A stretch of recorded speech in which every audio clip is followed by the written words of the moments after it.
G'day, ZiggyD here, and today I want to give you guys a guide to allocating your Paragon points on the Demon Hunter class specifically. Now this is probably one of the most asked questions on my stream. How do I allocate my Paragon points? Why do I allocate them like that? How should I allocate them? Things like that. And now that I've reached Paragon 200 as well, I start to have a significant amount of points to play around with. It actually makes a pretty big difference in my build. And anything beyond that, it's going to make a bigger and bigger difference kind of in the way you build your character. So the Paragon system is really cool, and it allows a lot of flexibility over how you build your character. And after having played Demon Hunter since, Reaper of Souls launch, I've sort of come to value the different Paragon points expenditure methods a little bit differently. And it also, it all depends on your build a lot of the time. So if you're playing like a very different build to what is considered to be standard for Demon Hunters now, then this may not apply. You'll have to take some of this stuff with a grain of salt. But otherwise, I'm going to be talking about any sort of Demon Hunter spec that revolves around like the cluster arrow combination, either with entangling shot or the non-hatred spender sort of specs that I'm doing now. Burst Demon Hunter specs essentially, which is what most people are playing at this point. So let's jump straight into it. We'll open up our Paragon points here, and we'll start off just with the core stats. Now, the first thing you should always focus on is getting your move speed to 25%. So the first thing to do is to simply, let's reset this, and simply to look at your current move speed total. So this will be from boots, and if you have any other items with move speed, like my Cloak of the Gull Wolf has 10% on them, I have 11% on my boots. That means I'm 21%. Now the cap from Paragon points plus gear is 25%. Now, people like this idea of when you get to 200, you can max out move speed just on Paragon points alone. And then you basically trade your move speed for like a main stat or something like that. However, I actually don't like that. While a extra main stat is pretty useful, or getting like some extra armor or regen or something is useful, I actually think one of the other options in the core stat is maximum hatred. And you can't get that on your boots or your cloak, or, move speed braces or anything like that. That's only in your Paragon points. So I really like getting move speed on your gear and then just filling the rest out with Paragon points. And the reason you want to fill this out is move speed directly relates to your clear speed. When you're farming rifts, when you're jumping around to different bounties, pretty much everything in the game will be, done more efficiently and done faster if you have maxed out move speed. So get that to 25%. I need 4%, so it's pretty simple stuff. I just chuck 4% right in there and I'm good to go. As you'll check that out now, I'm 25%, and that's the cap. That's the hard cap for gear plus Paragon, so there's no point putting any more points in there.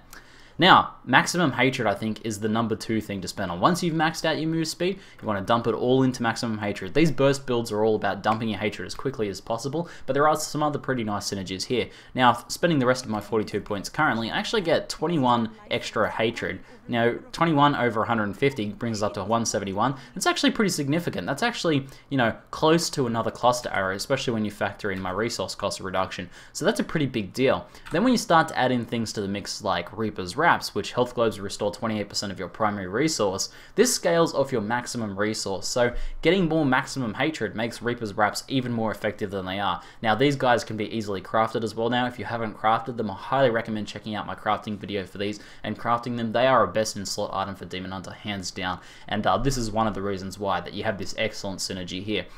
So basically, I get to use more cluster arrows now, and then I get one extra cluster arrow maybe whenever I'm starting, and whenever I pick up health globes, I'm getting more hatred, per health globe. So very efficient stat to spend it in. After that, you just want to, if you have a lot of extra Paragon points, but I'm going to be maxing out hatred first. That's the first thing I'm going to be going for, getting that to 25. And after that, dexterity or vitality, basically whichever you prefer. That's pretty obvious one. Like if you want more damage, go dexterity. If you're having a bit of trouble staying alive, or if you have a lot of percentage life on your gear, then you probably want to get vitality. So next up, we have the offensive tab. Now, I think pretty much hands down you should be going crit chance or crit damage on most Demon Hunter specs. There's some cooldown, builds on Demon Hunter that cooldown reduction is pretty helpful on, but, this sort of build I'm running now and most builds that I see on Demon Hunters now don't have all that much in terms of cooldown. I've got Vengeance and I've got Wolf Companion, not a big deal. Cooldown reduction is only a marginal gain there, whereas crit hit chance and crit hit damage scale your base damage by a lot. Now, the simple sort of way to look at this is just pick whichever gives you more sheet DPS. So with maxed out crit damage, I have 710k sheet DPS. Now if I reset this and then apply it all to crit chance, so we get 5% crit chance, I have 715. It might have actually changed. There you go. I haven't checked it in a little while. 715k, 284. Reset. Test again. Oh! Oh, I get more with crit chance now. There you go. So that's why you got to check this as you shift your gear around. I recently made some gearing changes, and I'm guessing my crit chance had gotten a little bit low while my crit damage had gotten a bit high. As you can see, 500% crit damage just here, while only 41% crit chance. So getting more crit chance is probably going to help me more. So in that case, I want to balance that out by getting more crit chance. I'm glad I tested this. So that's going to give me more damage overall, and you just go for the one that gives you more damage. Now the only other consideration to make in here is if you are using Night Stalker or anything else that procs off crits, but Night Stalker is the main one, having higher crit chance, even though you may lose a little bit of DPS, may be more marginal gain for you because you're getting more discipline back. Now I don't really have too much trouble sustaining my amount of discipline, sustaining my discipline with only 40% crit chance, but since this is giving me more DPS anyway, I'm obviously going to go for crit chance. So just go for whichever gives you more DPS, and then maybe weight crit chance just a little bit higher if you're using Night Stalker. Now after that, I would go for cooldown reduction after that. I honestly don't think attack speed is very useful in most burst Demon Hunter specs. You have enough attack speed to, use everything effectively, to kite effectively, just using 2 one-handers, even using a one-hander and a quiver, or a two-hander and a quiver, unless you're using two-handed crossbow maybe. Attack speed, I think, just inflates your sheet DPS without actually giving you much more effective damage. We're mostly focusing on that burst. Attack speed doesn't help that much with it, although it'll give you a nice, nice big tooltip DPS. I don't think it's that useful. I'd probably wait cooldown reduction after that. But that said, I've got my crit chance now. If I get any more points, I'm simply going to spend it on crit hit damage. There's 100 points here I can spend before I need to worry about cooldown reduction or attack speed. So focus on these two. Pretty basic stuff.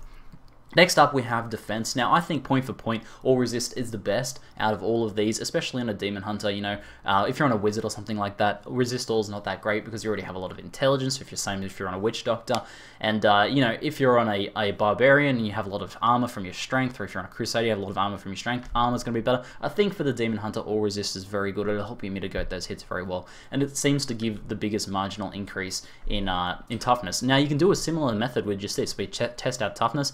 6.9 million. I haven't tested this in a while, so we'll see if it changes around. Maxing out my armor takes me to 6.1, so that's 800k toughness loss. You can see all resist is much more effective there, and percent life can be quite good. So that's only 6.2, so that's a little bit better than armor, but all resist hands down is far, far better. Now the reason I also think this is a lot better now in Reaper of Souls is because you get a lot of secondary resistances. Now look at my Deathwatch Mantle here, fire resist.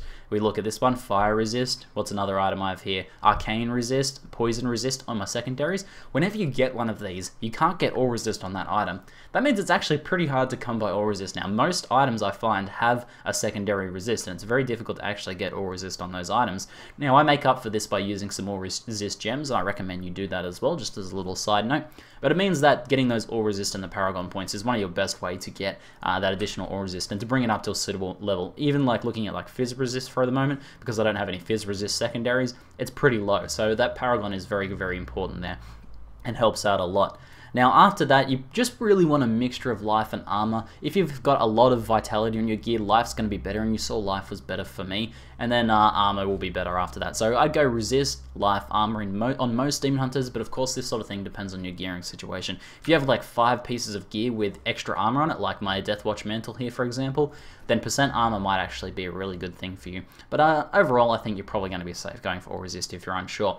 Now life regen, I don't value very much on Demon Hunters. You're probably incidentally going to get a little bit on your gear, and as a Demon Hunter, especially playing a bursty spec like this, especially if you're using a helmet like Pride's Fall, that has resource cost reduction if you don't get hit.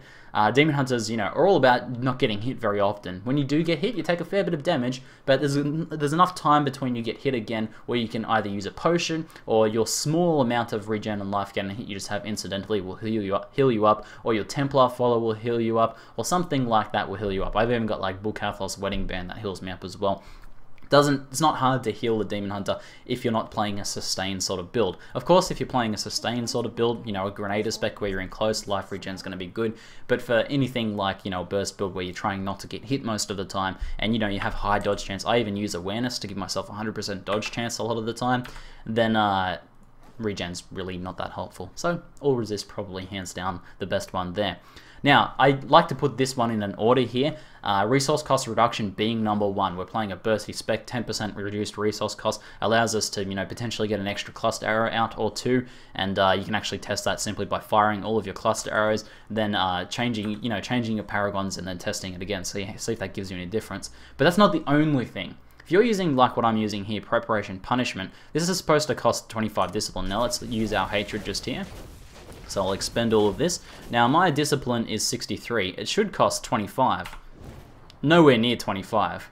It cost me like, what, like 14 or something like that? 14 or 15? A huge amount of, it's much more efficient, basically. So preparation punishment converts 25 discipline into 75 hatred.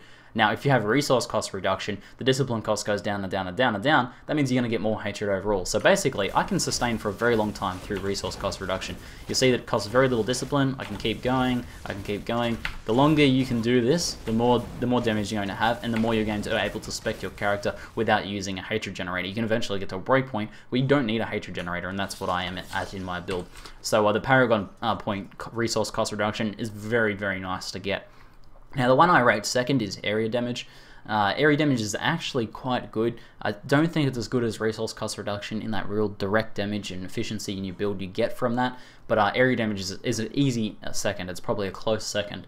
Now, area damage works really well in Reaper of Souls. I think people don't sort of get the full grasp of how it works. 1/5 of the time you deal the amount of area damage that you have based on the initial hit. So if I crit for 20 million with Cluster Arrow and I have 50% area damage, 1/5 of the time I'll deal 10 million damage to all enemies within a 10-yard radius. Now that actually has a chance of chaining as well. So one of those enemies could get hit by 10 million by area damage, and 1/5 of the time that area damage could again proc area damage, which would deal 5 million damage in an area 10 yards again. And that can chain again until you get to no damage, or until it eventually fizzles out, because RNG is going to RNG, and you can't 20% chance for it to proc isn't going to chain that long most of the time, but it can chain. It can increase your damage a lot, and increasing your damage in like sort of against packs and things like that, especially if you're using something that's very high damage but small AoE, like Cluster Arrow Load of a Bear, which is a lot of people are doing. Small AoE, very high damage. Splash damage will help you really clear out those packs a lot more quickly. So the area damage is actually quite good. I don't rate it above resource cost reduction, but it will improve your clear speed quite a lot. And if you happen to incidentally get some of your gear as well, in addition to this, if you eventually get it to something like 100%, Paragon plus gear, then you're dealing, whenever you get that 20 million crit, you're going to deal 20 million to all enemies in a 10-yard radius in addition to that. So it's quite nice. After that comes life gain on hit and then gold fine. Same reason life gain on hit I don't rate very highly as regen. We're not playing sustained sort of builds with most Demon Hunter specs, but if you are, then you may want to wait a little bit more highly. So that pretty much covers it. If you guys have any questions about maybe you have a specific Demon Hunter build you're playing and you want to know about what sort of Paragon points you should allocate, then feel free to hit me up in the comments below. Anyway, that's it for now. I'm ZiggyD, and thanks for watching.